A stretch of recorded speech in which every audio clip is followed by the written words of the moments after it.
दोस्तों कैसे हैं आप सभी। मैं डॉक्टर आनंद फिर से अपने YouTube चैनल पर आप सभी का स्वागत कर रहा हूं और आशा कर रहा हूं सभी ठीक है, मस्त है, एंजॉय कर रहे हैं। Financial market and corporate finance के सब्जेक्ट में मैं हूं।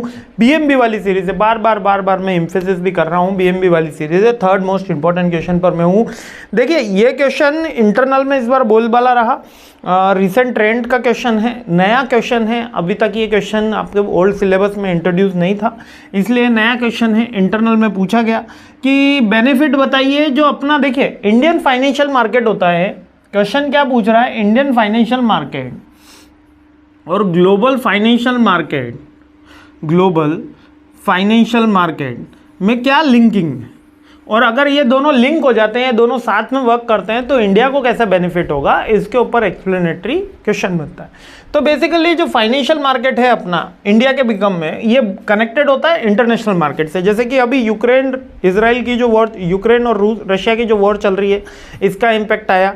ईरान और इसराइल की वॉर के डायरेक्ट इम्पैक्ट नहीं आया क्योंकि इतने लार्ज लेवल पर नहीं हुई, ठीक है। तो लार्ज लेवल पे हुई बट हमारे ऊपर इसका इम्पैक्ट इतना नहीं आया, ठीक है। तो की इंटीग्रेशन क्या होता है, एक तो फ्री फ्लो ऑफ कैपिटल, यानी कि ग्लोबल मार्केट से इंडियन मार्केट में पैसा चला जाए और इंडियन मार्केट से ग्लोबल मार्केट में चला जाए, और स्टॉक मार्केट के जो इंडेक्स हैं वो हमको ही सेम रिप्रेजेंट करे। जैसे नैस्डैक है, डो जोन्स है, ये जो इंटरनेशनल मार्केट के इंडेक्स हैं जो वेरियस, जैसे कि आप अमेरिकन मार्केट का इंडेक्स, जापानीज मार्केट का इंडेक्स, चाइनीज मार्केट का इंडेक्स से इंडियन मार्केट के इंडेक्स सिमिलर चले, है ना, तो वो लिंक हो जाए। करेंसी एक्सचेंज में भी हमको हेल्प मिले, करेंसी एक्सचेंज में बाइंग और सेलिंग ट्रेडिंग इजी हो जाए और हार्मोनाइज हो जाए सबकी पॉलिसी। यानी कि जो टैरिफ की, अभी जैसे कि आपने अमेरिका के टैरिफ प्रॉक्सी वॉर के बारे में सुन रखा है ना, उसमें वो हार्मोनाइज रहे जिससे सब साथ में ग्रोथ कर सके। और चैनल्स क्या है इनके इंटीग्रेशन करने के, कैसे इंटीग्रेट किया जा सकता है, देखो फॉरेन डायरेक्ट इन्वेस्टमेंट से इंटीग्रेट किया जा सकता है। इसके अलावा कॉमर्शियल बोरोइंग जो होती है उससे अपन इंटीग्रेशन कर सकते हैं। कॉमर्शियल बोरोइंग क्या होती है कि एक फॉरेन हेडर्स ने कुछ बोरो किया, हमने बोरो किया।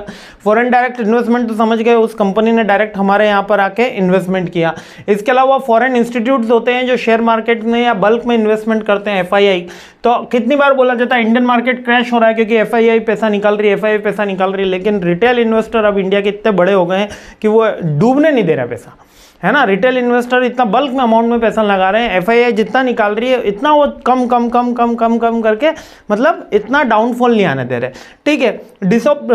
डिपॉजिटरी रिसिप्ट जो है अपनी, उससे भी अपन फंडिंग रेज करने में हेल्प होती है नेशन वाइज, ठीक है। ट्रेड एग्रीमेंट आप सबको पता है, world trade agreement, world trade organization जो ट्रेड एग्रीमेंट्स कराती है, या म्यूचुअल बेनिफिट के लिए एमओयू जो साइन होते हैं, वो ट्रेड एग्रीमेंट्स भी हेल्प करते हैं।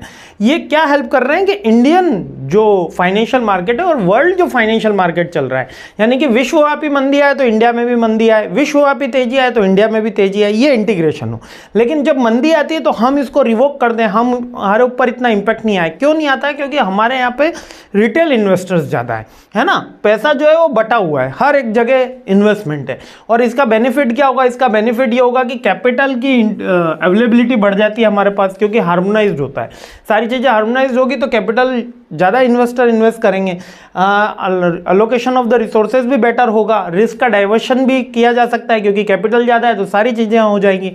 इसके अलावा मार्केट की डिसिप्लिन भी हेल्प करती है गवर्नमेंट को, कॉर्पोरेट गवर्नेंस को एफिशिएंसीज इंप्रूव करने में, पॉलिसी मेकिंग करने में और टेक्नोलॉजी ट्रांसफ़र करने में भी हेल्प होती है, ठीक है। तो बेसिकली इस क्वेश्चन का ये लॉजिक है कि अगर वर्ल्ड मार्केट को इंडियन मार्केट के साथ इंटीग्रेटेड किया जाए, यानी वर्ल्ड मार्केट जब बढ़े तब इंडियन मार्केट बढ़े, और इंडियन मार्केट बढ़े तब वर्ल्ड मार्केट भी बढ़े, है ना। दोनों पैरेलल एक साथ बढ़े या एक साथ डाउन में जाए तो उसके बेनिफिट क्या, उसका बेनिफिट यही है कि हमको रैपिड ग्रोथ होगी, कैपिटल इंक्रीमेंट होगा, हार्मोनाइज्ड होगी, पॉलिसी सेम बनेगी, अलोकेशन रिसोर्सेज बेटर होगा, मार्केट में डिसिप्लिन रहेगा, है ना। और इसके चैलेंजेस क्या है, इसके चैलेंजेस मेन बार बार आते हैं कि इसके चैलेंजेस क्या है इसके। एक तो ग्लोबल शॉक्स, अभी जैसे कि ऑयल प्राइसेस है, वॉर्स हैं, ये हमारे लिए दिक्कत है। करेंसी फ्लक्चुएशन, हर देश की करेंसी फ्लक्चुएशन अलग है ना, इन्फ्लेशन की रेट अलग है, वहाँ पे रिसोर्सेज की अवेलेबिलिटी अलग है, तो वो एक आती है। डिपेंडेंस ऑन फॉरेन कैपिटल, ये इंटीग्रेशन का सबसे मेन